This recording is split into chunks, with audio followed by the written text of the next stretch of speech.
Hi there everybody, I'm JP and this is another one of my game development update videos. Thank you as always to the patrons who are supporting me on Patreon. If you like what I'm doing here, you can go to patreon.com/jpl and support me in doing this stuff that I'm doing.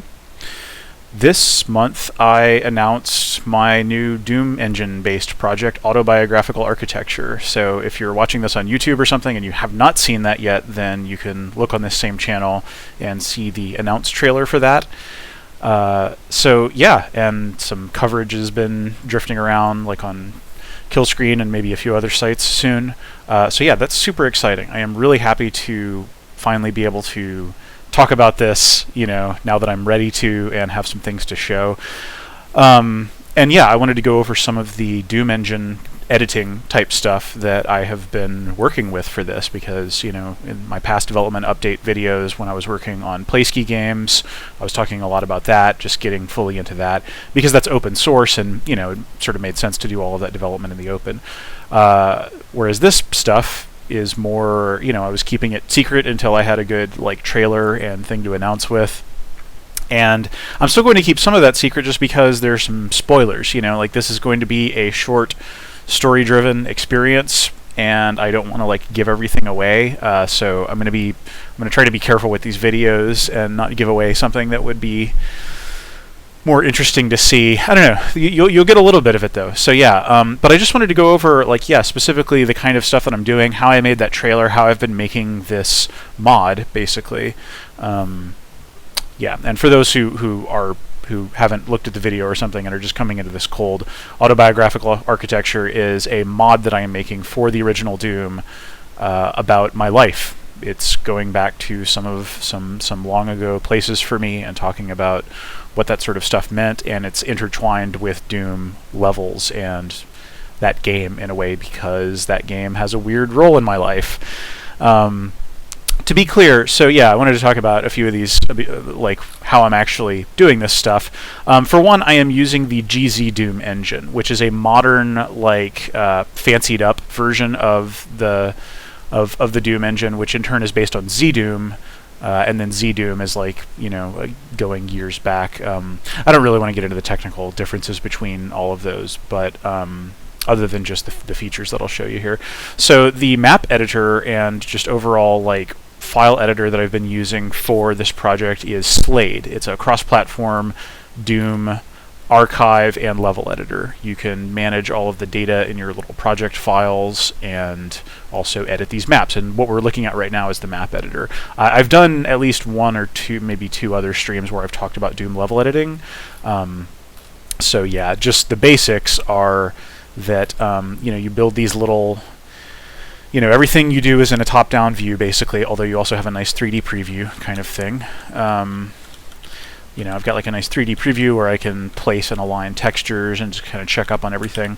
But then looking at that same area, I can edit the sort of raw geometry of it. So we've got these little regions that are shaded on the ground here.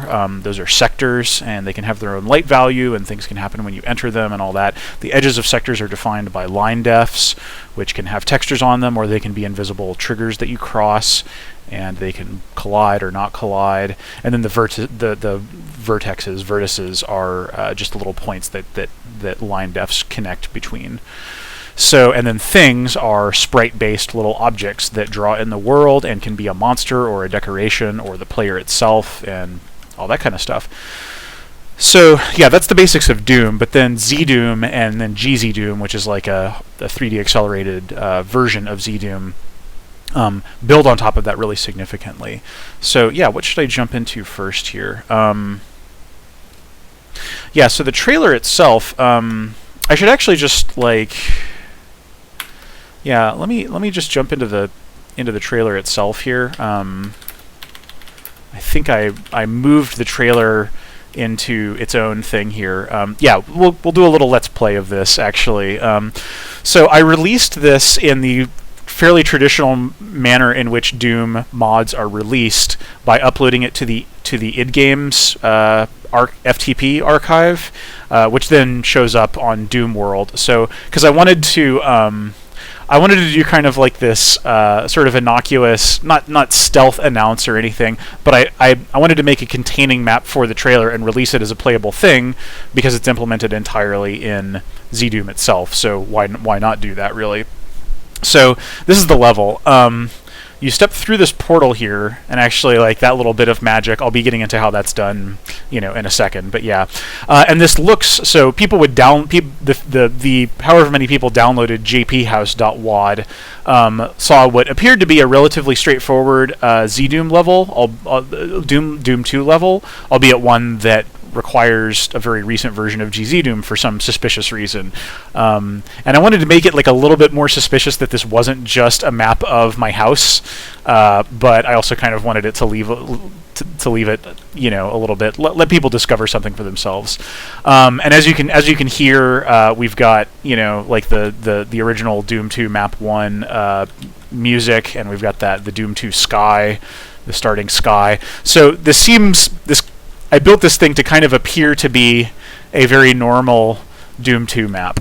And then you get the impression that there's something hiding in it. So yeah, this is weird thing number 1 about making an autobiographical game. This is the house that I grew up in Watauga, Texas.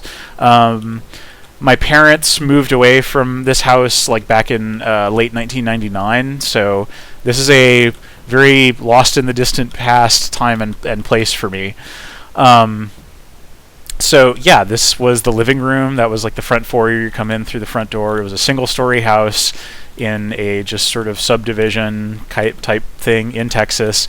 This was the kitchen. I didn't want to get too deep on, doing like faucets and all this other stuff. Let me turn down the music a little bit. Yeah. Yeah, and so this was the kitchen. There was a door that led out to the garage. Living room. This is my parents' bedroom and a bathroom in there. This is the office. Like, I guess, like around the time that my sister was born, we enclosed the patio. This used to be the back porch, but then they put up this extra wall here, and it became my dad's office where he would type stories for the newspaper. And yeah, this was the back porch. We built this deck at some point, like in the early 90s, I think. And this was the backyard. It had kind of an unusual shape because there was this retaining wall with the house behind it. It was just a little side yard. That's a window into the bathroom. So yeah, like a really standard kind of... that was the window into my room. And we'll see in a second why that's just a texture window. And then this was the side yard. A little gate. So yeah, that's really it. Like this is a pretty tiny little map here, and you may get the impression that there's something, there's no monsters in this or anything. So, however, you can see, you can see that there is one secret to be found here, and so you might go looking for that secret. And so you find this switch, and you can hear that it brought something down, and then you say, oh, it brought down this bookcase here, okay. And then you hear another thing go down, and you're like, okay, well, that must be nearby something. Oh, okay, this might be in my sister's room here. Oh, and then in my sister's closet here. And then you're like, okay, what's this? This is some sort of locked thing. And of course, this is the door to my own room in this old house. So yeah, it sets up this little puzzle that you may not get on your first try or your second try, but it's relatively easy. I made the timing of these lifts going down pretty generous. And then you go back here, and then you get into a teleporter, and then you're in this little room, and the normal music has stopped, and but there's a computer, and the computer appears to be running Doom. It's an old-style desktop computer. And this was my desk in my room growing up. And then you use the computer, and it launches into the trailer.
Yeah, that's the trailer for Autobiographical Architecture.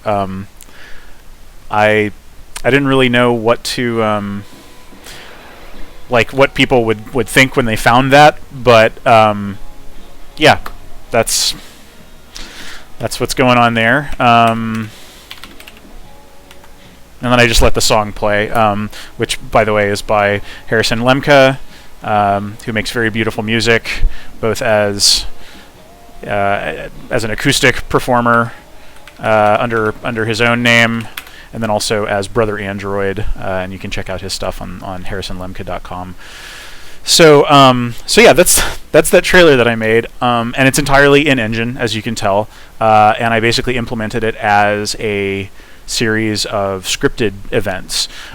Normal Doom engine, like vanilla Doom engine from back in the day, doesn't actually have any scripting. Well, it has its scripting capabilities are very basic, and they're kind of like they're all sort of like these bespoke bits of functionality, like when you cross this line, lower a platform with a certain number assigned to it or something. And you can do a lot within that, obviously. Like anything that's vanilla Doom that you see doing interesting, impressive stuff. But this thing called ACS, I forget what it's called, Advanced something Actor Control Script. I don't actually know. But yeah, ACS scripting was developed for Hexen by Raven Software, a fellow that I actually used to work with at Human Head a long time ago. Ben Goki wrote the original version of ACS, and or ACC is the compiler for that. And so yeah, and that it is a whole. Let me tab over to yeah. So this is my ACS script library that I've built up here, and this is calling a bunch of functions that it's calling a significant amount of functions that are like in the core language or in its standard library, I guess you could say, is what zcommon.acs. So yeah, and as you can see, it's a very C-like language, and I've written some very general purpose functions here.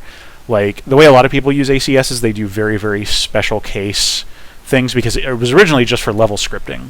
It's only with sort of the ways that people have augmented it in the 20 years since it came about, that it's really become more usable as a general language. It's still super weird as a general language, but I was looking, both out of programmer laziness and also just wanting to like make the tool chain experience as pleasant as possible for myself on this.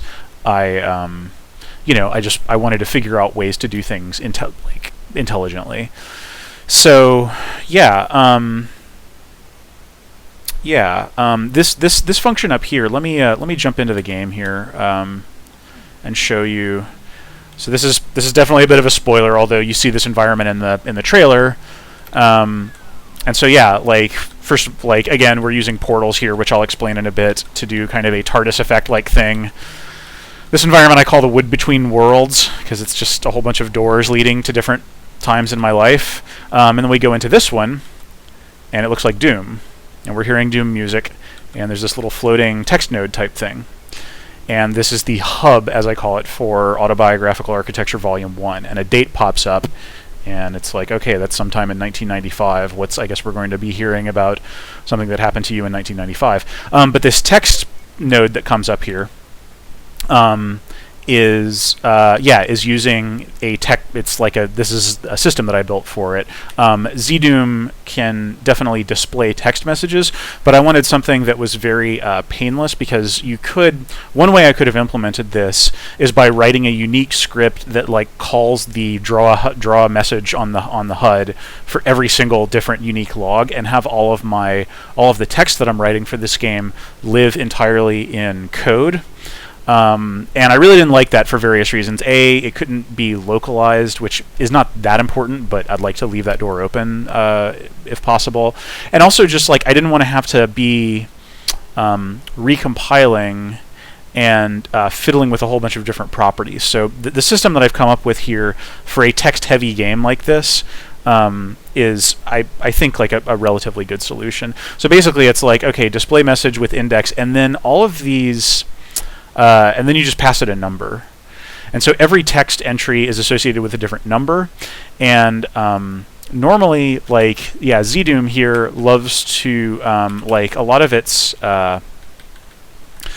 data, it has these plain text files that are sitting at the top level of the directory structure within your archive file. And so yeah, there's just like this kind of JSON like data format that is specifying different things about, like, all that kind of stuff. And this file called language.txt is where all of the strings live. And so I wanted to just be able to have, be able to very easily add new text entries to this, more like I'm writing, as I would just write something if I were crafting prose, if I were writing a novel or a short story or something. And there were some things about the format of this language.txt file that made plenty of sense as a data format, but not necessarily as like a pleasant thing to write in. I discovered this after doing a little bit of initial writing on it. So like each entry in this has its own name, and then equals, and then in quotes just the full string, and then a semicolon. And then the thing that I really didn't like about this was if I wanted to have line breaks, I've got like that little message that I've got here. That's just on 2 lines, and that's fine for a message that short, but I was going to be writing like sort of more Twitter length, little snippets of text. And so what I came up with was I wrote a little Python script that would go through a text file that has stuff where I can build in the line breaks. And I can just like write this text more or less as I would write it, like it's readable by me, I can edit it easily and stuff like that. And then the Python script spits out a fully formed language.txt that the engine can then read. And then on the ACS side, each of these things have numbers. All I need to do is just do 2 underscores and then the name of the number of a text entry, and then just whatever is beneath that. It just sort of, and then it ignores these comments. Yeah. So and so on the map editor side, the way that this works is that I've got this object here, and all I need to do is, like I can copy, to create a new text node, all I have to do is copy paste this one thing, and then I change like the 3rd argument, things can have properties. This thing is saying, run this particular script, and then run. Well, yeah, like it's tied to this whole radius trigger object system that is then calling the script that I'm defining in ACS. But then the only unique bit of data per text node is this number here. So this thing is calling text entry number 21, like text 21. So all I need to do to create a new one of these is just copy paste it and then change that one number, and then I've got a new thing. And that's cutting across a whole bunch of potentially very pain in the butt sort of like there's probably like a half dozen other ways to skin that cat. And I was like, I want to do the one that requires very little, because I'm potentially going to have like hundreds of these nodes, whether they're like text or voice or image or something. And I want like a really good system for that, so that it's very easy for me to change them, move them around, and all that kind of stuff. Because that's my primary storytelling device in this mod. So yeah, that's a little bit of a look at ACS scripting. I've also got I've got a script that changes the different. There's a whole bunch of different skies here, like bits of sky art that draw behind the scene when it's looking into sky zones. So that's the kind of stuff that I'm using ACS scripting here for. I'm also using just some advanced.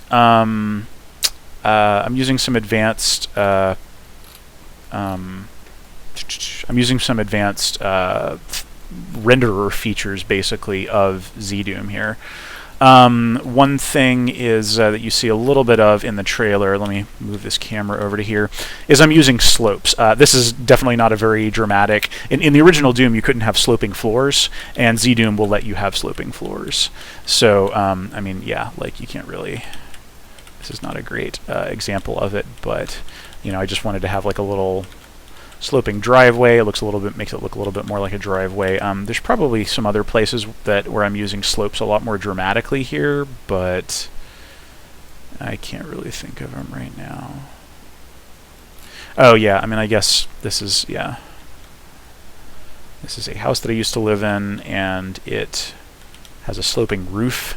you could not have this kind of diagonal roof in vanilla Doom. So, and I was like, yeah, for me to really be able to represent that, I want to be able to use.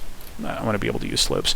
Another thing that it can do is 3D floors, as they are called. In the original Doom, you could not have floors above other floors. So like a 2-story house, can't do it in vanilla Doom. And there were ways you could cheat around that by like having a teleporter that would actually teleport you to a different part of the map. But then if you looked out a window there, you'd either be looking at nothing or at a careful recreation of what was out the window on the bottom floor of that house. So GZDoom and GZDoom realized that was a limitation that was worth getting around. And so, yeah, and actually you can't see it at all here, but yeah, because Slade does not preview 3D floors at the moment in the editor. I'm sure that's on their to-do list. But yeah, so this just looks like it would look in the stock Doom engine. Whereas then, if we jump over to, yeah, actually let me move the way that I generally just like debug fly around and like start at different places here. Is I just drag my player start. I probably should come up with a faster, more fluid system for this. But yeah.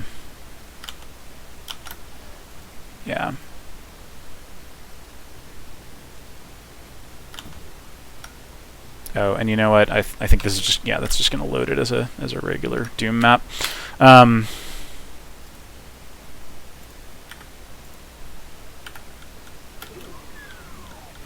Okay, so yeah, and that was a weird little hack that I added while I was trying something out for the trailer. There's still a lot of trailer debris in here.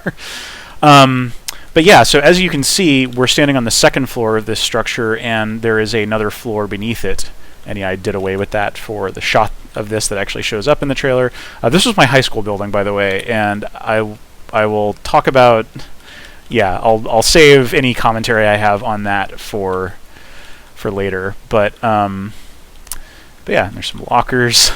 So yeah, floors upon floors. The way that this is done on the editor side is that you define a sector and you define it at its ground floor, kind of, and then when you want to have a platform floating above that floor, you make another sector off in the void, and then you connect it by what's called like every sector can have a unique tag number associated with it, and then every line can have a tag number associated with it.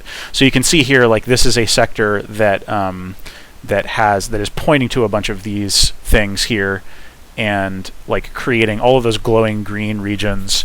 It's creating a 3D floor, and the size of that 3D floor is determined by the height, and texturing of it actually are determined by the height. So like this little thin, the fact that this is like a tiny little sector that the player couldn't stand in, think about that being inverted and then drawn into this scene right here. So it's basically drawing at the exact same level and creating the second story that I could stand on here. So so yeah, that's how you get slopes and floors upon floors, in GZDoom. It's cool. It's definitely more of a pain than if you were just in the Quake engine or just any recent engine, like Unreal or something, where you would just build another floor. It's so it sort of forces you to like think a lot more carefully about how to use vertical stacking of spaces. It's fine for my purposes. Like I was, this space, I was like, I'm going to need to use 3D floors to be able to represent it with any kind of accuracy. So that's what I did here. But a lot of times you can get away with not doing so. Yeah. So what else have we got here? You can define custom object types in Doom. Like that little floating floppy disk here. Like that's not actually the text node itself. Yeah, so it's everything in this has a type. Like this is a teleport destination.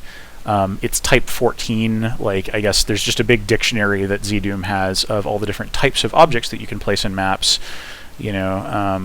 Type 47 is a little Doom tree stump, and then you've got like the little eye decoration and yada yada.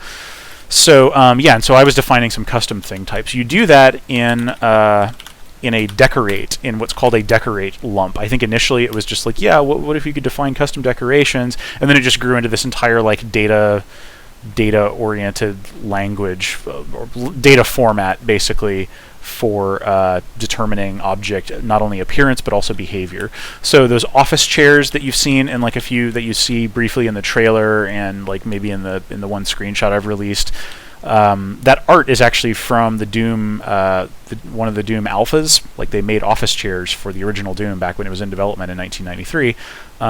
And then it also shows up in Brendan Chung's Barista, which I streamed a month or two ago. So yeah, that office chair, it's a cool little object, and it's also sort of a weird piece of Doom history.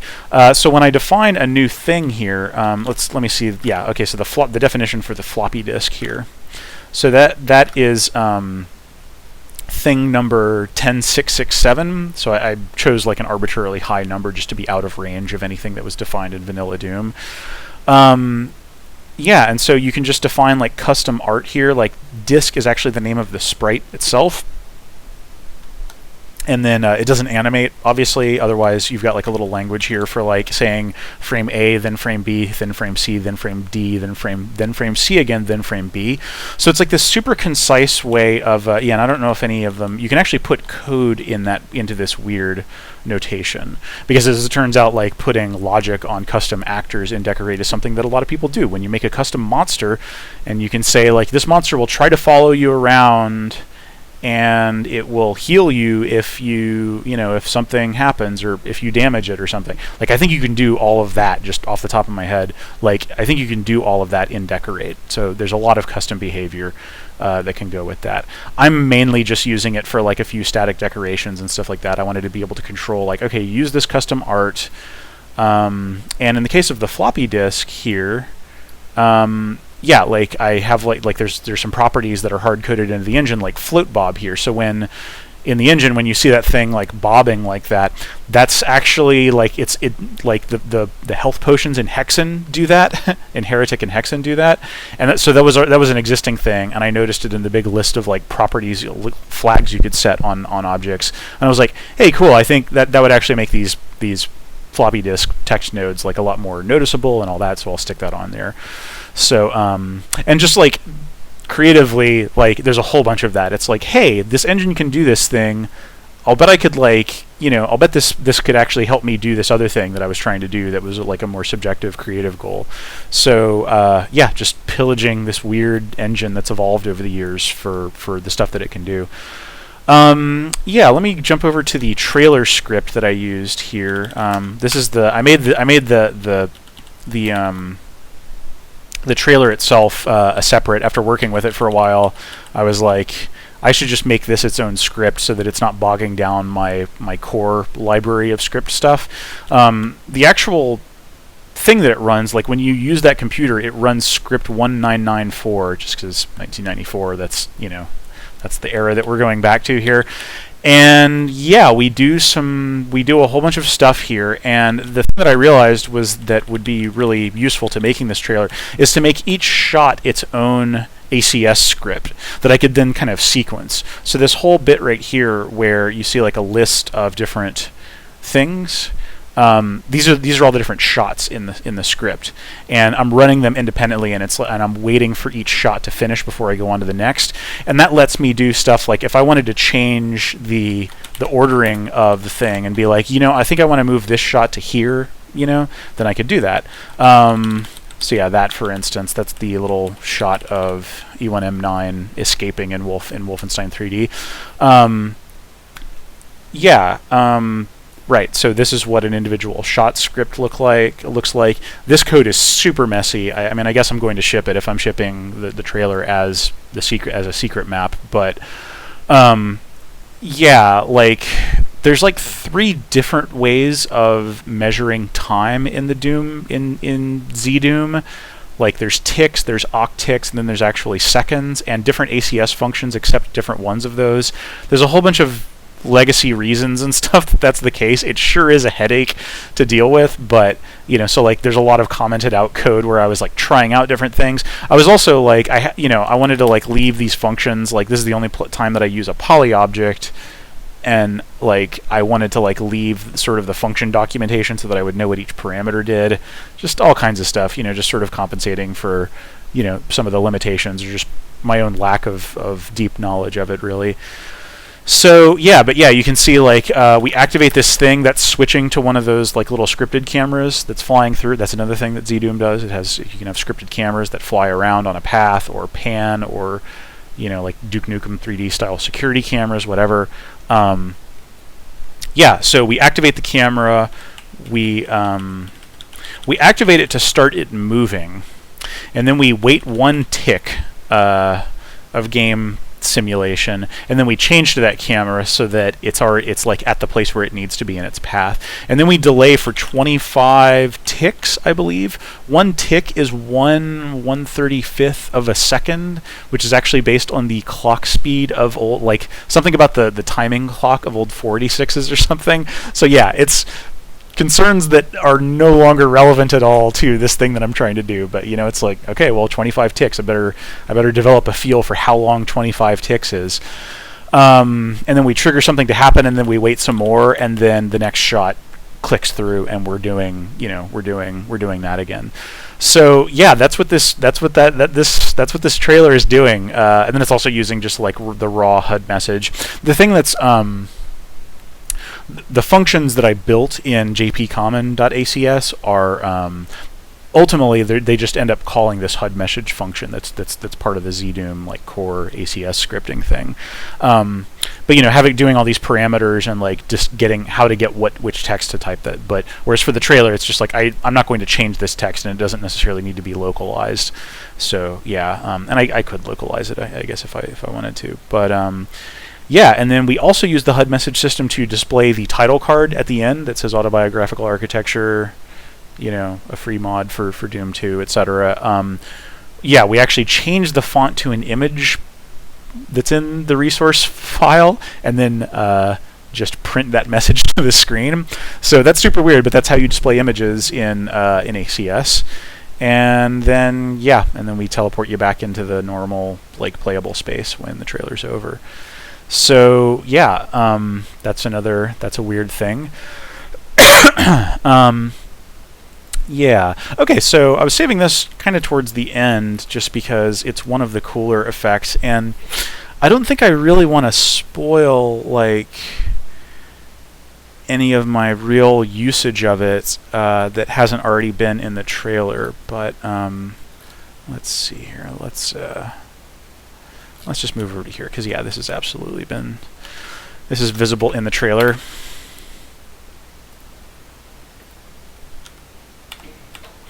Okay, so this is right by, we came in from the Wood Between Worlds here. This is our little hub. It's like, okay, we're in Volume 1. What does that mean? This space, obviously, well, for those who aren't super familiar with Doom, this is the starting area of E1, M2. And this is also like sort of significant. This existed from a very early point in Doom's development. It's also it's a pretty iconic space. But as you can see, I've modified it here. Like normally, this punches through to this little. It's just a hallway that goes all the way back. It's otherwise, and then also like I've taken away some of the doors here. So I'm definitely. And then there's this door which actually has a different key, and it's like we can't go there yet. I wonder what that's all about. This is a little off the beaten path text node. So that's all. I don't mind spoiling that because it's just like this little sort of footnote or a digression or something that's off the main path. But then you walk into here and you open this up, and we're looking at something that is very much not that. And now we're back outside my house in Watauga. And this is the neighborhood, and we can hear some cicadas and stuff. There's my bike on the lawn. That is done with a portal, and I think I closed the door just because I don't know. I think I wanted to like push the player forward. I still got to figure out whether I want to do that or not. So that spoils like a tiny little bit, but it's also an example of using portals. So this is what that top-down part view. This is what that part of the map that we were just in looks like in the editor. And as you can see, like past this door, there's just like a little 64 by 64 unit little closet. And what it's doing here is this line right here. It's tagged to special 156. Like Slade doesn't recognize this as the line portal special, but yeah, it's pointing to another line that has the ID 19, and then arg3 is just like it's an interactive portal, meaning that like players can travel through it, like bullets can travel through it. I think the intent is that sound can travel through it. So like yeah, I mean you can in recent versions. This is a relatively new feature for GZDoom for GZDoom, ZDoom and GZDoom. So yeah, like, but the intent is that it does let you make genuinely non-Euclidean spaces. You know, you can do all kinds of the cool portal tricks that you might see in like Marathon or the build engine or something. So anyway, yeah, it's saying, okay, this line right here, instead of drawing what would normally be through this line, draw what's through line ID 19. And line ID 19 is over in the old neighborhood in Texas here. And yeah, and so it's right here, and it is looking out towards the door here. And then likewise, I think there's also there's a line here that oh yeah, actually yeah, so you can have these two line defs are actually just pointing to one another. So when you look back through that line, so yeah, like, and the simplicity of that, like Doom already has this concept of lines that's like a super core building block of its engine. And so the ability to say, okay, here's two lines that are the same like size and height. What if they just rendered each other, you know, basically? And yeah, like, I'm sure that was like very non-trivial to program, but it makes a lot of sense on the data side, you know, and with very little you know, setup, you can actually create these like connections between space that on in a creative sense started really like once I played with these a little bit when I was first getting started on this project, and I realized that it's actually a really good there's something that feels really interesting about that.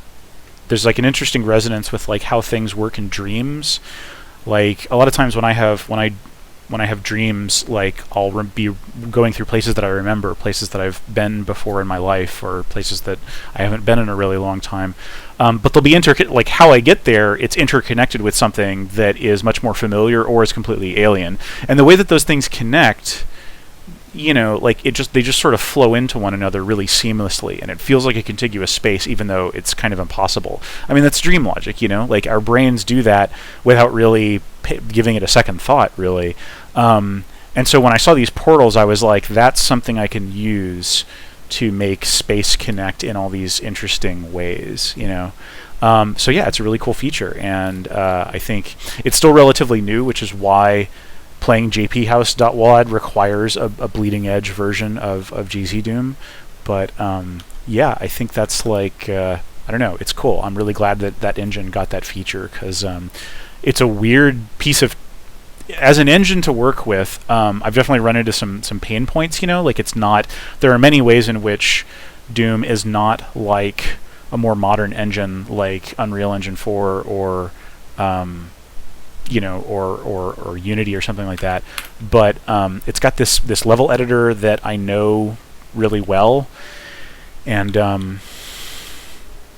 yeah, like, I mean, it's obviously it's connected to the actual game that I'm building all of this in, you know, just because it is part of the core content of it, and yeah, sorry, I'm gonna lower the music here. I don't know how the volume is on the oh right, it's a sound effect, so sorry, interrupted my cool spiel. Yeah, like, so GZDoom as a platform for making indie games that don't necessarily have anything to do with Doom, it's really interesting. I think it's definitely more painful in some ways, but in other ways it's very flexible and fast to build stuff in.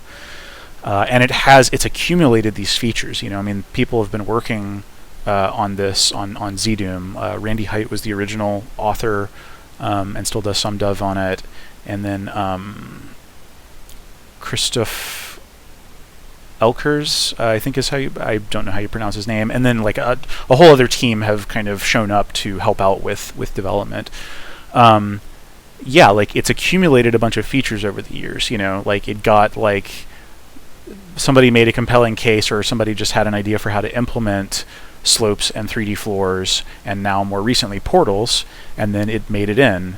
So I don't know. I mean, that's open source development for you, you know, where people have a cool idea for a feature, and then it gradually takes shape and turns into a thing, and people fight about it and whatever. But you know, so I think that's really cool. I mean, also this is just completely open. Like it's actually open, as opposed to Unreal or Unity that like have various strings attached and you can't really access everything, or if you can, but you owe people a royalty if you make any money off of it. And the licensing situation with GZDoom's code is a little bit more murky than it needs to be still, but people are working on that as well, like removing some of the more ambiguously licensed code. Anyway, so yeah, that is some of how I'm developing Autobiographical Architecture using GZDoom and Slade, and you know, some of my own little custom just cobbling together of things. And yeah, it's been really interesting so far. I'm really glad to have it out in the world. I want to stream some more development. It might be a little bit weird just with because I don't want to spoil some things that are like genuinely important to, I don't know, I just want it to be a surprise, and I want you to experience it in the final game in the final thing that I release in full context, because I think it's a lot more effective in that regard. Yeah, so that's a taste of, I mean, yeah, and you've seen like this sprawl of different areas that I've built that you can just sort of guess at. And yeah, there's some more areas from the original Doom that I've quoted here that might show up in other places someday. So yeah, there's still a whole bunch to explore. There's a whole, like, this map is going to keep growing and keep growing. It's going to be this bizarre shadow box of my memory and life experience by the time this is finished. So yeah, I'll try to show as much of that as I feel comfortable doing so. And in the meantime, yeah, thank you for watching.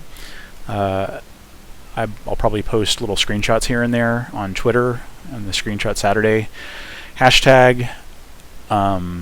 Yeah, and I'll try to be as open as I can while still also holding on to some of the story mystery and not spoiling stuff that would be more fun to just discover in its real context.